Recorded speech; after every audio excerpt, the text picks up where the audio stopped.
Gue udah muak banget sama tingkah laku para pejabat kita. Muak sama DPR yang selalu bikin aturan semena-mena tanpa mikirin rakyat kecil. Korupsi.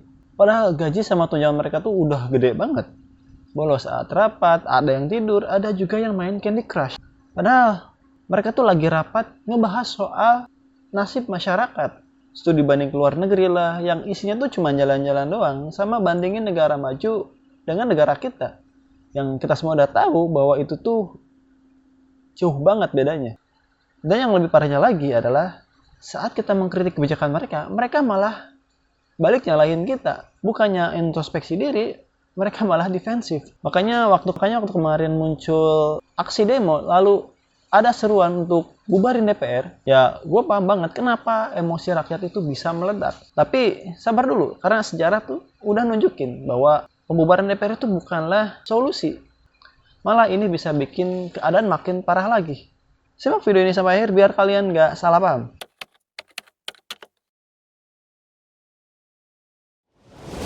Halo Sobat Jabar, selamat datang di channel Jabar Sidik, tempat di mana gue menyampaikan semua keresahan-keresahan yang ada dalam benak gue sebagai masyarakat biasa. Oke, gue ingin menegaskan dulu, kita tuh udah sepakat ya bahwa kelakuan DPR itu suka bikin kita sakit kepala. Dari kasus korupsi lah, tidur saat rapat, gaya hidup mewah, sampai tunjangan yang selangit. Jelas mereka tuh nggak ngewakilin kita sebagai rakyat. Itu yang bikin rakyat tuh teriak, udahlah bubarin aja DPR. Cuman ngabisin anggaran negara doang. Tapi pertanyaannya, apakah itu adalah sebuah solusi? Tenang aja, di sini gue bukan untuk membela DPR. Gue juga nggak dibayar buat ngomong kayak gini ya. Cuman gue pengen memberikan perspektif lain. Apa jadinya jika DPR dibubarkan? Jadi biar kita tuh nggak kejebak sama emosi. Karena kalau kita larut dalam emosi, kita bisa ditunggangi oleh kepentingan pihak tertentu. Ya mungkin banyak dari kita yang bertanya-tanya, apakah Indonesia pernah membubarkan DPR? Ya, untuk menjawab pertanyaan itu kita flashback dulu ke tahun 1959, di mana presiden saat itu masih Soekarno. Presiden Soekarno ini pernah membubarkan DPR dari hasil pemilu 1955. Karena DPR itu menolak RAPBN yang diajukan pemerintah. Karena tidak mencapai kesepakatan, akhirnya presiden mengeluarkan dekret presiden pada 5 Juli 1959. Yang isinya adalah DPR dibubarin. Undang-Undang 1945 diberlakukan lagi dan dibentuknya DPR GR atau Dewan Perwakilan Rakyat Gotong Royong. Yang tertinggi daripada haluan negara. Selanjutnya presiden menegaskan tentang musuh kita ialah musuh kita yang terbesar, yang terutama, terpokok. Musuh kita yang terpokok, terbesar, terutama ialah imperialisme. Sekarang saudara-saudara resmi NPRS Republik Indonesia. Terima kasih. Nah, masalahnya di sini. Lah, bukannya itu bagus. Tapi nyatanya itu nggak sebagus yang dinarasikan. Saat DPR diganti dengan DPR GR, anggotanya itu nggak dipilih langsung oleh rakyat, tapi ditunjuk langsung sama presiden. Lalu, apa yang terjadi? Check and balance-nya hilang. Suara rakyat nggak ada. Dan demokrasi mati karena kebijakan dan pengambilan keputusannya dilakukan oleh satu orang, yaitu presiden. Yang hasilnya adalah Indonesia menjadi negara otoriter. Lalu kita lanjut ke Orde Baru. Di zamannya Pak Soeharto, ya secara formal DPR-nya itu masih ada, tapi isinya itu didominasi oleh Partai Golkar dan ABRI.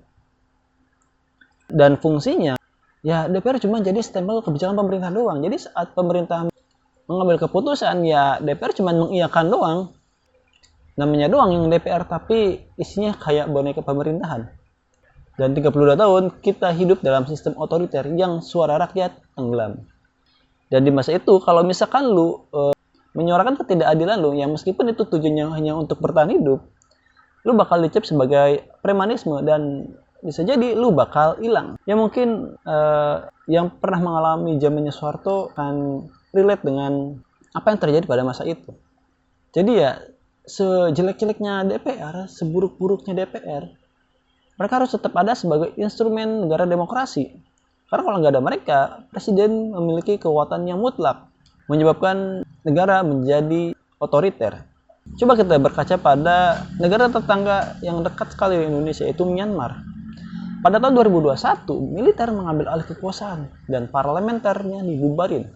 Kepemimpinan partainya pada tanggal 1 Februari menuduh adanya kecurangan dalam pemilihan November yang dimenangkan partainya secara telak. Kudeta, yang menghentikan langkah tentatif Myanmar menuju demokrasi setelah hampir 50 tahun pemerintahan militer, telah menarik ratusan ribu orang ke jalan. Lalu hasilnya apa? Sampai sekarang, mereka tuh masih perang saudara. Ribuan orang meninggal dunia, negara hancur dan ekonominya runtuh. Bayangkan ngerinya kayak gimana? Kita semua pasti nggak mau lah Indonesia ya seperti negara tetangga kita. Nah sekarang coba kita bayangin, kalau misalkan DPR itu benar-benar dibubarin, lalu siapa yang akan bikin undang-undang? Apakah presiden doang? Lalu siapa yang bakal mengawasi presiden? Ya semisal presiden mengeluarkan kebijakan yang merugikan rakyat kecil, ya nggak ada. Dan ujung-ujungnya rakyat yang makin nggak punya suara, dan itu malah jadi lebih buruk lagi. Ya gue ngerti banget kenapa kita muak sama DPR. Tiap hari ada aja berita soal DPR yang ketangkap korupsi, DPR yang bikin undang-undang yang merugikan rakyat kecil. Lalu yang lagi rame sekarang tuh soal DPR yang tunjangannya selangit. Dan diperparah sama statement mereka sebagai pejabat publik yang tidak mencerminkan sebagai pejabat. Mental manusia yang begitu adalah mental orang tertolak sedunia. Menyampaikan hal-hal seenaknya, bubarin DPR. Jangan. Memang yang ngomong itu rata-rata orang yang nggak pernah jadi duduk di DPR. Sebenarnya ini adalah permasalahan dari dulu. Padahal mereka tuh pejabat publik, tapi public relationnya sangat, ya bisa kita lihat sendiri. Bukannya meredakan emosi rakyat yang kecewa, mereka malah ngomporin. Itu yang menyebabkan pecahnya demo pada tanggal 25 kemarin.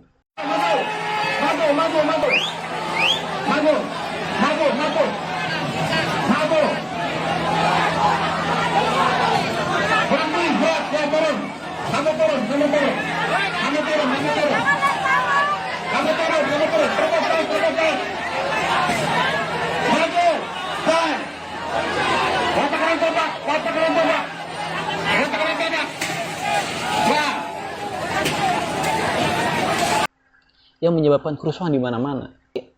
Solusinya tuh bukan bubarin lembaganya. Lalu apa solusinya? Solusinya adalah perbaiki sistemnya, perketat rekrutmennya, bikin mekanisme pengawasan yang benar, serta transparansi anggaran. Karena masalahnya tuh bukan ada DPR atau nggak ada, tapi siapa yang duduk di sana. Kita masih ingat lah, mereka yang duduk di Senayan sekarang itu adalah mereka yang dulu demo pada masa reformasi tahun 98. Dan sekarang, ya tinggal laku mereka ya sama aja. Itu hanya mengulang siklus yang sama. Perbaikilah sistemnya. Karena kalau misalkan kayak gini terus, ya nggak bakal ada ujungnya. Dan demo kemarin tuh rame banget. Sebenarnya gue agak telat bikin video kayak gini. Karena satu dan lain hal, ya ini gue tunda sampai sekarang baru gue bikin ya. Gue tuh sebenarnya punya pikiran liar. Dan gue mau ngajak lu buat mikir jauh. Tapi disclaimer, ini adalah opini gue.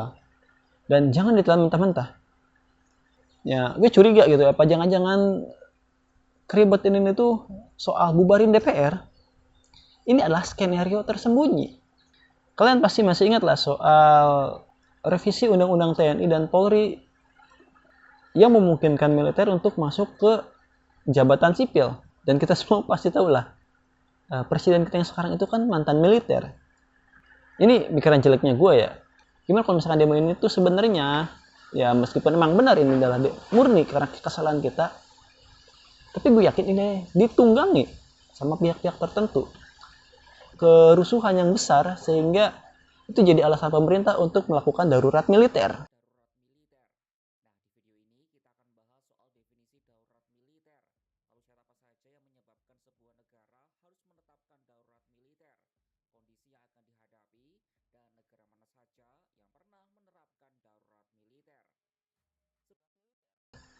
Dan ini yang paling berbahaya. Kenapa? Kalau misalkan ini kejadiannya, emang DPR-nya bubar, tapi militer masuk ke pemerintahan. Dan kita akan balik lagi ke sistem otoriter di mana suara kita dibungkam. Jadi ya jangan sampailah kita masuk ke keadaan darurat militer. Karena itu akan sangat berbahaya sekali bagi rakyat. Gue juga punya skenario lain. Ya bisa jadi kekacauan ini itu dipakai buat menekan presiden agar presiden dilengsarkan dan diganti sama wakilnya. Ya, tapi sekali lagi ya, ini tuh cuman imajinasi gua, cuman pikiran liar gua. Jadi jangan ditelan mentah-mentah. Ya namanya opini ya, itu tuh adalah akumulasi dari apa yang gua tahu. Akhirnya gue berspekulasi sendiri. Jadi ya, coba deh kalian cari sendiri opini kalian. Bagaimana menurutmu? Tapi kita perlu waspada. Karena sejarah politik Indonesia itu sering dipenuhi kejutan kayak gini. Karena jujur, gue juga curiga. Demo kemarin itu, dan jujur gue juga agak curiga. Demo yang berlangsung kemarin itu masif banget dan terjadi di mana-mana.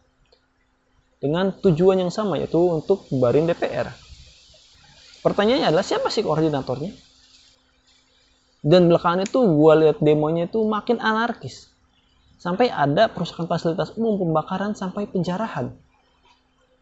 Ini jelas-jelas bukan aksi rakyat murni. Tapi ada provokator yang masuk dan buat kericuhan.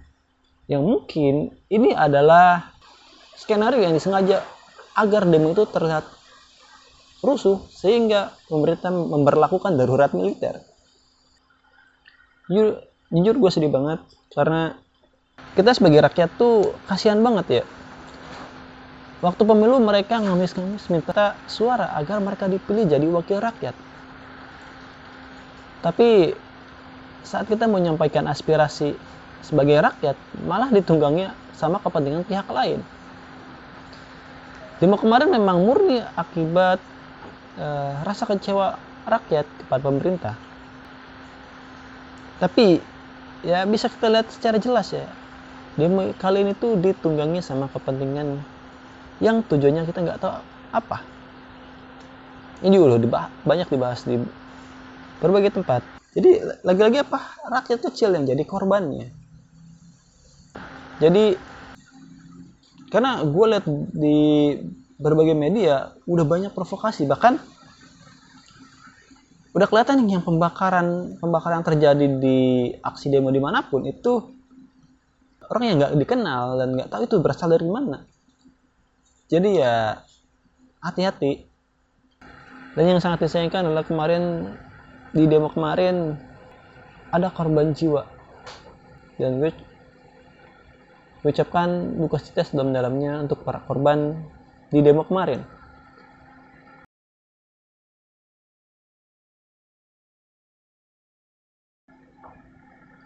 Dan untuk para pejabat, tolong dengar aspirasi kita, penuhi tuntutan kita. Dan yang paling penting, sahkan undang-undang perampasan aset. Karena kita udah muak dengar korupsi yang terus terjadi, yang nilainya udah nggak main-main lagi. Makin gede aja tiap tahun. Ya, semoga Indonesia cepat pulih. Dan tolong terima tuntutan kami. Semoga kita masih tetap hidup.